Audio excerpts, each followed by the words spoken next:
Hristos în ciuda tuturor He lucrurilor. literally shone, like Moses a bit, that he just radiated Christ. Într-un mod aproape literal, strălucea, ca și Moise, fața lui strălucea. And we need old people like that. Și noi avem nevoie de oameni în vârstă de genul acesta. I want to be an old person like Nicolae Moldovano Și eu vreau să fiu o doamnă în vârstă ca Nicolae Moldoveanu or Richard Wurmbrandt, who preached sitting down because he couldn't stand up anymore. sau ca Richard Wurmbrandt, care predica stând jos pentru că nu mai putea să stea în picioare. Men like that, and Corrie ten Boom. You know Corrie ten Ten Boom? Boom, da, sau fiind ca Corrie ten Boom. People that your life has changed to be in their company. Oameni care au o influență transformatoare asupra ta când stai împreună cu ei. What's their secret? Care este secretul lor? Don't you want to know the secret? Isn't that what you want to be like? Nu e așa că ai vrea și tu să fii? Don't you want to be like that girls when you're old, that you're like you're like a radiant light to all the people that come near you? Nu ați vrea să fiți o lumină strălucitoare pentru oamenii care vin în contact cu voi la vârsta senectuții? I want to share with you what I think the secret is. Și aș vrea să împărtășesc cu voi despre secretul acesta. And it's simple. Este simplu. So I won't tell you right now. I'm not going to tell them right Nu o să away. vă spun chiar acum. So I just share a bit about last year when I was coming to Romania. Anul trecut, când veneam în România, I got sick. m-am îmbolnăvit. I got really sick. M-am îmbolnăvit rău. I was in a youth hostel. M-am dus într-un hostel de tineret And I lay on my bed for 8 days and I felt so bad in Paris. Sick. în Paris și Yes. am stat 8 zile în pat în Paris. And I had to and I thought I've got to get up. I've got to get to Romania. Trebuie să mă ridic, trebuie să mă duc în România. And I was stuck Și eram acolo blocată in Paris, în Paris, alone, singură, in a horrible hostel într-un hostel oribil. with nobody to talk to. Nu aveam cu cine să vorbesc. I couldn't eat. Nu puteam mânca, I couldn't shop. nu puteam să merg la cumpărături. Serious, mare, forte serious. No shopping, Probleme no eating. Oh, vai de capul meu. Is that the right place to put it in? And so one day I said, I have got to get out of here and try to get well. Și într-o zi mi-am spus, trebuie să ies de aici și să încerc să mă fac bine. So I thought if I could lie in the sun somewhere and just get some sun on me.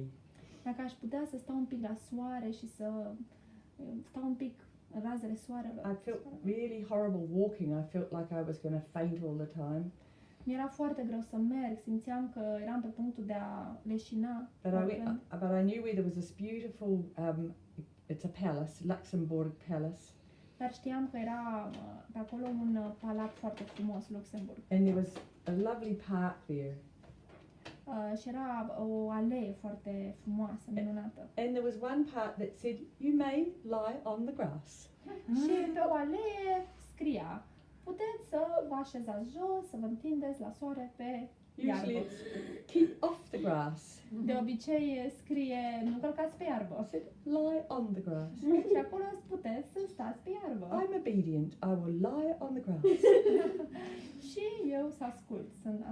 Sunt o ascultătoare bună, așa că să mă întind pe So iarbă. here I was in the most beautiful city in the world, Și iată-mă, în cel mai frumos oraș din lume, in a beautiful park, într-un parc minunat, and I lay and I looked up into the heavens, și simțeam că mă uit către ceruri. and I was thinking I was memorizing John 1, Și învățam pe de rost capitolul 1 din Ioan and I was thinking, well, I'm just going to lie here and just think about the Lord.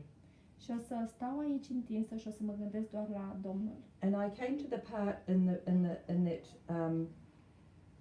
that chapter, 1 John 10, Și am ajuns în capitolul 1, versetul 10 and it din said, Ioan, he was in the world, Și spunea că el era în lume and the world was made by him, și lumea era făcută prin el, and the world knew him not. dar lumea nu l-a cunoscut. And my brain just went, goodness me, here came God, Deci el era Dumnezeu, a venit Dumnezeu and nobody knew it was him. și nimeni n-a știut că este el, Dumnezeu. And I thought, here I am in Paris, Și iată-mă aici, în Paris, this vain city, acest oraș plin de vanitate, so satisfied, așa de plin de el însuși, it's so beautiful, dar totuși așa de frumos. and they don't even know that the Lord is here. Și ei habar nu au că Domnul este aici. And I just lay and I just cried. Și stăteam acolo și plângeam. I said, Lord, all these, and there was multitudes of people around. I said, none of them know that you're here. Și erau mulțimi de oameni în jur și niciunul din ei nu știau că Tu ești aici. I was looking at the heavens and I said, you see me. Și mă uitam spre cerul și spuneam, Doamne, Tu mă vezi And I said, I see you. și eu Te văd. And I knew that he was watching me. Și știam că El mă privește. And I was watching him. Și eu îl priveam la And I rândul meu. cried and I said, thank you, Lord, that you found me. Și am plâns și am spus, Doamne, mulțumesc că m-ai găsit. And I have never been so happy in all my life Și nu m-am simțit niciodată atât de fericită în toată viața mea. in Paris alone. În Paris, singură. I was so, and you know what was wonderful? This is wonderful. Și era un lucru minunat. When you know Când știi that he is all you need, că El este tot ce ai nevoie. not your family, Nici măcar familia not, ta, not your food, nici mâncarea ta, not your comfort, nici confortul tău, not your health, nici sănătatea ta, nobody nimeni altcineva, but him. nimeni decât El. He's all we need. El este tot ce avem nevoie. And that's a wonderful knowing when you know that you don't need anything else but Și the este Lord. un lucru minunat să știi că nu ai nevoie de nimeni altcineva decât de Domnul. You know, I said, I have been captivated by you. Și am spus, Doamne, sunt captivată de Tine. He's our sweet and dear Lord. Domnul meu dulce și drag. And you know, that I am aware of this every single day, that I'm his and he belongs to me and I belong to him. Și în fiecare zi eu sunt conștientă că eu sunt a Lui. El îmi aparține și eu îi aparțin Lui. And this year I was sick again in Paris. Anul acesta iar m-am îmbolnăvit în Paris. But I'm happy because I know that he's all I need. Și sunt fericită pentru că știu că El este tot ce am nevoie. And even when I started to get sick, I thought, this is great, Lord. Și când am stat din nou la pat bolnav, am zis, Doamne, e minunat. You're doing this. Tu faci lucrul You're in acesta. my body.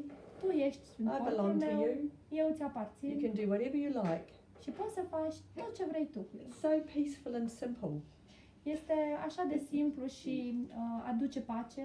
You know, a few weeks ago,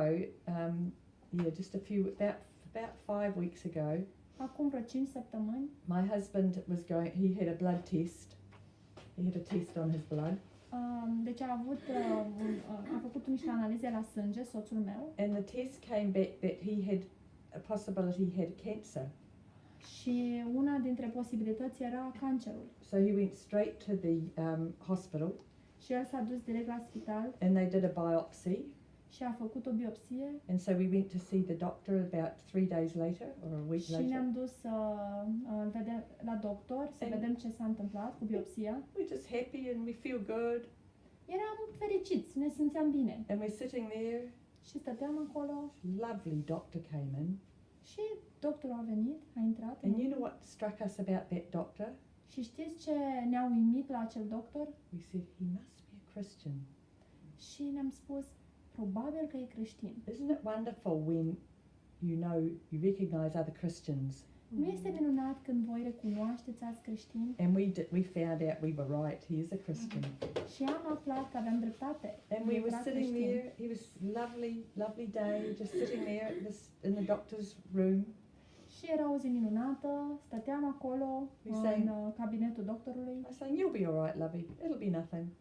și am spus, dragul meu, o să fii în regulă, nu-i nimic, nu-i nicio problemă. And he said, yes, you do have cancer, Barry. It's like, oh. I I Și said, yes. doctorul a spus, da, Barry, ai cancer. Yeah, and we're going like, wow. Whew. That Și was noi, not what we expected. și noi ne-am spus, nu era exact ce ne așteptam. And he's my darling husband of 45 years. Și el este soțul meu prea iubit de 43 de ani. And I love him so much. Și îl iubesc atât de mult. And we're like, wow, this is a shock. Și am zis, vai, este un șoc. But you know what, we talked a lot. Dar am vorbit mult. And I said, you know what, Barry, would be the worst thing for me Și Barry, știi care este cel mai îngrozitor lucru pentru mine? if you were dying and you were sad. Dacă tu ai muri și ai fi trist. I said, I would hate you to be sad. Aș urâ faptul că ai fi trist. I want you to be happy. If this is bad, I want you to be happy that you're going to go home to be with the Lord. Chiar dacă e rău, vreau să te simți fericit că te duci acasă să te întâlnești cu Domnul. Because I said, you know what, I am so happy with the Lord Pentru că eu sunt așa de fericită cu Domnul. that if He took you away, Că dacă El te-ar lua de lângă mine, I would be happy. aș fi fericită. And it you know, when we know that the Lord is all we need, there's nothing can really hurt us. Și atunci când știm că Domnul este cu noi și aparținem Lui, nimic nu ne poate răni cu adevărat. And I have a small nursery at home. It's a small plant nursery. I make plants and sell them. Da, am un fel de grădină. Yeah. A nursery. Nursery. Yeah, Ok, o afacere cu plante. And it's very simple. Și e foarte simplu. I spend hours doing simple things. Și Same. petrec câteva ore confecționând lucruri mici, Like a monkey. ca o maimuță. But what is great about this job, Dar ce e minunat la această afacere? I can listen to the Bible for 10 hours a day if I want to. Pot să ascult Biblia timp de 10 ore pe zi dacă I vreau. can just go through the Bible over and over and over again. Și pot să trec prin Biblie din nou și din nou și din nou. And I can listen to fantastic sermons. Și pot să ascult predici extraordinare. I listen to A.W. Tozer and Pot să ascult pe Tozer. I love listening to him. Îmi place foarte mult să Even when it's ascult. very poor, even when the recording's bad, I can listen because it's very quiet, my little quiet job. Chiar și când înregistrarea este foarte proastă, tot pot să ascult pentru că slujba mea e foarte meticuloasă. So then I found a really good, it was about Christians through the centuries. Ascultam ceva despre creștinii de-a lungul secolelor. And every week you did another century. Și în fiecare săptămână vorbeam despre un alt secol.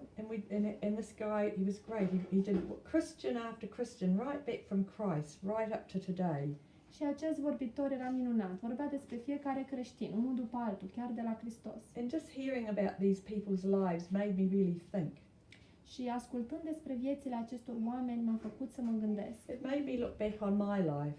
M-a făcut să mă gândesc retrospectiv la viața mea. You know, when you're young, some of us are younger, Atunci când sunteți tinere, you're looking forward, aren't you? voi vă gândiți la viitor, înainte. When you're a child, you're saying, when can I stay up all night? Când copilul tău spune, când pot să stau treaz toată noaptea? And then, when can I have a bike? Când pot să am o bicicletă? When I can, I'm going to get my driving license. Când o să-mi obțin permisul de conducere? You're always wanting things in the future. Întotdeauna vrei lucrurile din viitor. And then you go, I really want to get married. Și apoi, vreau să mă căsătoresc. All these, and I want a job, I want a good job. Vreau o slujbă bună. It's all looking ahead.